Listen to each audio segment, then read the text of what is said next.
నమస్కారం. రథసప్తమి ప్రత్యేక ధర్మ సందేహాలు కార్యక్రమానికి స్వాగతం. రథసప్తమి సూర్యుని జయంతి, పుట్టినరోజు అంటారు. మాఘమాసంలో వచ్చే ఈ రథసప్తమి నాడు సూర్యుని ఆరాధిస్తే విశేషమైన ఫలితాలు కలుగుతాయంటారు.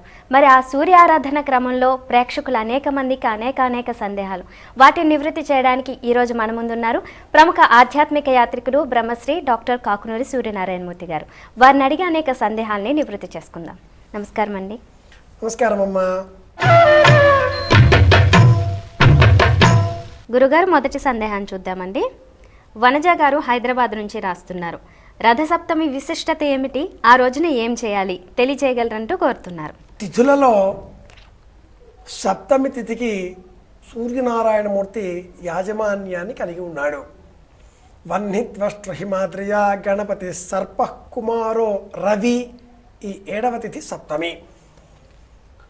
అలాగే సప్తమి దాటిన తర్వాత వచ్చేటటువంటి తిథి అష్టమి. అష్టమ్యోరుభయోశ్చ మధ్యమగతే చంద్రోష్ట రిఫ. అష్టమి మొదలుగా చంద్రునకు రిఫ అనబడే దోషం కూడా ఆపాదింపబడుతుంది.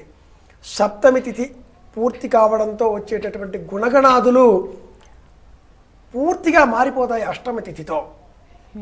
అందుకే ఈ సప్తమి తిథికి శరీరానికి ప్రాతినిధ్యం వహించేటటువంటి తనుభావకారకుడైనటువంటి పితృభావపారకుడైనటువంటి సూర్యనారాయణమూర్తి యాజమాన్యాన్ని కలిగి ఉన్నాడు. అటువంటి ఈ సూర్యనారాయణమూర్తి పుట్టినటువంటి రోజు మాఘ శుద్ధ సప్తమి. దీనికి సూర్య సప్తమి అని పేరు. అలాంటప్పుడు రథసప్తమి అన్న పేరు ఎలా వచ్చింది? మిగతా ఏ పండుగలకు లేని ప్రత్యేకత, విశిష్టత మీ భాషలో ఈ రథసప్తమి ఎలా ఏర్పడింది అంటే, సూర్యనారాయణమూర్తి ప్రత్యేకంగా ఆయన రథం చెప్పుకోదగ్గది. ఏమిటి ఆ రథం?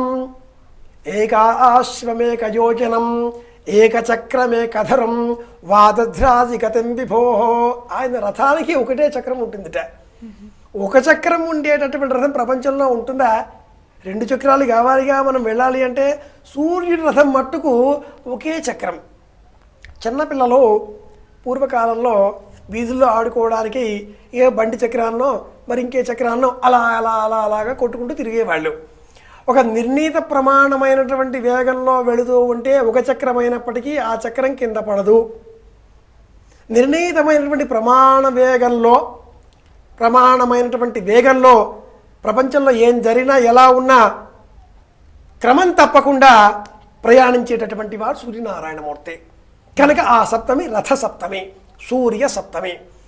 ప్రభవనామ సంవత్సరే ఉత్తరాయణే శిశిర ఋతౌ మాఘమాసే శుక్లపక్షే సప్తమ్యాం కృత్తికా నక్షత్రే కళింగరాశ్యాధిపతిం కళింగదేశాధిపతిం అంటూ సూర్యనారాయణమూర్తి వృత్తాంతమంతా కూడా గ్రహచక్రంలో నవగ్రహ అర్చన చేసే సమయంలో చెబుతూ ఉంటారు.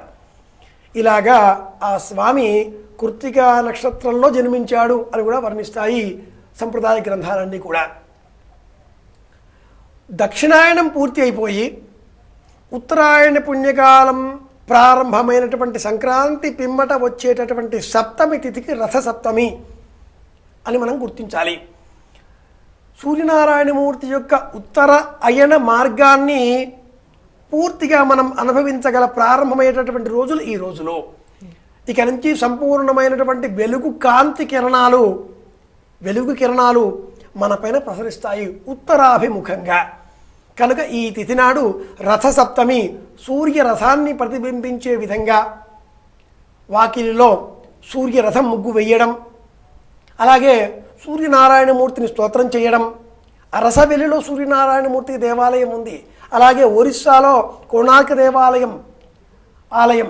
కాబట్టి ఆ స్వామిని ఇలా అర్చించుకోవడానికై సంవత్సరంలో ప్రత్యేకంగా ఒకరోజు సప్తమి తిథిని, అందులో ప్రత్యేకంగా మళ్ళీ మాఘమాసంలో వచ్చేటటువంటి శుక్ల సప్తమి, శుద్ధ సప్తమి సూర్యుని జయంతిగా సంప్రదాయ విజ్ఞానం అభివర్ణించిన కారణం చేతను రథసప్తమి ఈ విధంగా ఏర్పాటు చేసుకుంటున్నాం. ఇంతటి ప్రాముఖ్యత కల రోజు రథసప్తమి ఈరోజు. సూర్యనారాయణమూర్తిని ఆరాధన చేస్తే ఆరోగ్యం చేకూరుతుంది. గురుగారు, మరొక సందేహం అండి. కల్పన గారు గుంటూరు నుంచి రాస్తున్నారు. రథసప్తమి రోజు చిక్కుడుకాయల రథం ఎందుకు వేస్తారు తెలియజేయగలరంటూ కోరుతున్నారు. ఈ కాలంలో విశేషంగా చిక్కుడు లభిస్తుంది.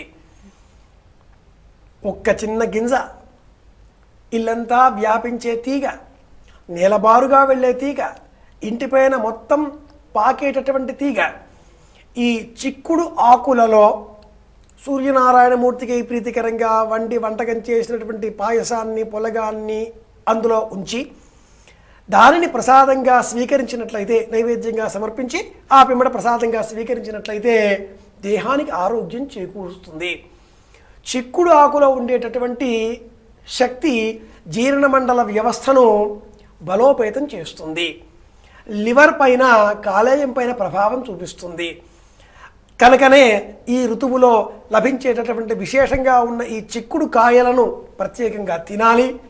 అలాగే చిక్కుడు ఆకులలో ఈరోజు తప్పనిసరిగా భోజనం చేయాలి. కనీస పక్షంలో ఈ ప్రసాదాన్నైనా ఆ చిక్కుడు ఆకులలో ఉంచి స్వీకరించాలి అంటుంది సంప్రదాయం. కనుక ఈ రోజులో చిక్కుడు కాయలతో రథాలు చేయడం, చిక్కుడు ఆకులను వినియోగించడం ఆరోగ్యరీత్యా ఋతుధర్మం మనకు అందించినటువంటి ఒక రహస్యం. ఆయుర్వేద శాస్త్ర విజ్ఞానాన్ని అనుసరించి చిక్కుడు ఆకులలో ఈ ప్రసాదాన్ని ప్రత్యేకంగా మనం తినాలి. ఈ పాయసం కూడా బెల్లము, ఆవు పాలు, అలాగే ప్రత్యేకంగా కొత్తగా బియ్యం ఇంట్లో సంక్రాంతి ఉంటాయి కాబట్టి కొత్త బియ్యము, ఆవు పాలు వీటిని వినియోగించి తయారు చేసినటువంటి పులగాన్ని ఈ చిక్కుడు చిక్కుడు ఆకులలో పెట్టి తినాలి. చిక్కుడు కాయలను వినియోగించి రథాన్ని కూడా సిద్ధం చేయాలి. పిల్లలకు ఇలాంటి పండుగ మనది అంటూ ఆ వైశిష్ట్యాన్ని కూడా వివరించాలి. ధర్మ సందేహాలు కార్యక్రమంలో చిన్న విరామం.